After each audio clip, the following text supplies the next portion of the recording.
Helo a chroeso i Ysgol Ystrada, lle bydd Gwenllian a fi'n eich cyfweld chi am eich gyrfa chi, Fflir Dafydd, am eich cyfresnewyd chi parch a'ch gyrfa chi yn gyffredinol.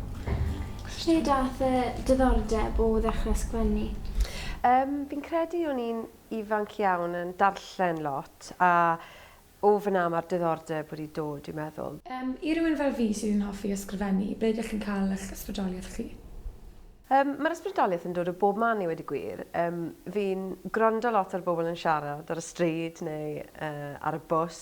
Fi'n credu bod bywyd go iawn weithiau yn fwy absurd na ffuglen. Felly, wastad pan fi'n cwrdd â rhywun, dwi'n licio meddwl amdano nhw fel cymeriad mewn ffordd. Fel wnaethoch chi addasu eich techneg chi o sgwennu nofel i techneg o sgwennu sgript? Oedd e'n anodd i newid techneg. Fi'n credu bod yn nofelydd yn un math o sgil a dwi ddim yn golygu o reidrwydd fel chi sgwennu ar gyfer teledu. Felly fi hefyd wedi bod yn gwneud lot o gyrsiau hyfforddi. Fi wedi bod ar gwrs o'r enw Y Labordi gyda Esbyrrec ar Asiantaeth Ffilm. Lle ni wedi bod yn cwrdd y pobl sydd wedi bod yn sgwennu ar gyfer cyfresu fel Mad Men neu Borgen, pobl sydd wedi arbenigo mewn creu cyfresu dros gyfnod hir o amser.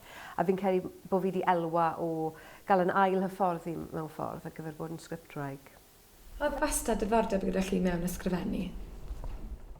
Ie, bendant. Mae mam yn fardd, felly nes i dyfu lan gyda lot o farddoniaeth yn y tŷ, a oedd sy ci yn weinidog, a oedd e hefyd yn barddoni. Felly fi'n credu bod fi wedi teimlo, oedd hwnna wastad yn rhywbeth oedd yn bosib i wneud, a oedd e hefyd yn gweld fel rhywbeth reit normal i wneud, achos oedd e'n y teulu. Mae wastad wedi bod na, fi ddim wedi gallu brwydro'n erbyn e i wneud rhywbeth call.